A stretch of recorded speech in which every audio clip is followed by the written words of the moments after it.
बच्चों, आज मैं तुमसे वही बात कहने आया हूं जो खुद भगवान श्री कृष्ण ने अर्जुन से कही थी। उठो, जागो और तब तक मत रुको जब तक लक्ष्य की प्राप्ति न हो जाए। आज तुम्हारा रणभूमि में कोई युद्ध का मैदान नहीं, तुम्हारा रणभूमि है तुम्हारा किताबें और सपने, तुम्हारा गांडीव है तुम्हारा पेन, और तुम्हारा दुश्मन कोई और नहीं बल्कि तुम्हारी आलस्य, डर और टालमटोल है। क्यों पढ़ाई से भागते हो? जरा सोचो, जब भी किताब खोलते हो नींद क्यों आती है? क्यों मोबाइल उठाते ही दिमाग तेज हो जाता है लेकिन किताब खोलते ही भारी लगने लगता है? क्योंकि तुम्हारा मन आसान रास्ता चुनता है। मन हमेशा कहेगा चलो बाद में पढ़ लेंगे, अभी आराम कर लो। लेकिन गीता कहती है आत्मा ही मनुष्य का मित्र है और आत्मा ही मनुष्य का शत्रु है। मतलब क्या?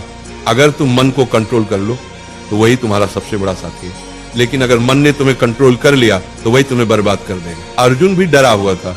उसने कहा, हे माधव, मैं नहीं लड़ सकता, मेरा मन विचलित है। श्री कृष्ण ने कहा, हे पार्थ, उठो, तुम्हारा कर्तव्य युद्ध करना है और युद्ध से भागना अधर्म है। अब सोचो, अर्जुन को कुरुक्षेत्र का युद्ध जीतना था और तुम्हें अपनी पढ़ाई का युद्ध जीतना है। अर्जुन अगर मैदान से भागता तो इतिहास उसे कायर के रूप में याद करता। अगर तुम पढ़ाई से भागते हो तो आने वाली पीढ़ियां तुम्हें हारने वाले के रूप में जानेंगी।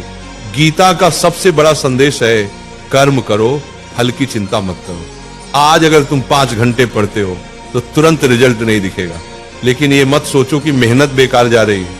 हर दिन का पसीना, हर दिन की पढ़ाई तुम्हारे अंदर ज्ञान और आत्मविश्वास का पहाड़ खड़ा कर रही है। फल अपने समय पर आएगा और जब आएगा तो दुनिया तुम्हारे कदम चूमेगी। आज तुम्हारा असली दुश्मन पढ़ाई नहीं, तुम्हारा असली दुश्मन है आलस्य, ध्यान भटकना, सोशल मीडिया और कल से पढ़ेंगे वाली सोच। गीता कहती है संयम ही सच्ची विजय है।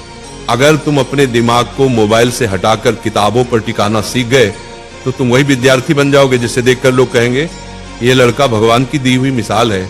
याद रखो, अर्जुन ने युद्ध इसलिए जीता क्योंकि श्री कृष्ण उसके साथ थे। तुम्हारे पास भी श्री कृष्ण है, तुम्हारे गुरु, तुम्हारी किताबें और तुम्हारा विश्वास। जब भी थक जाओ ये मंत्र याद करो, उठो अर्जुन, पढ़ाई तुम्हारा धर्म है, पढ़ाई तुम्हारा कर्म है। तुम्हारा धर्म अभी सिर्फ एक है, पढ़ाई। बाकी सब इंतजार कर सकता है लेकिन समय नहीं।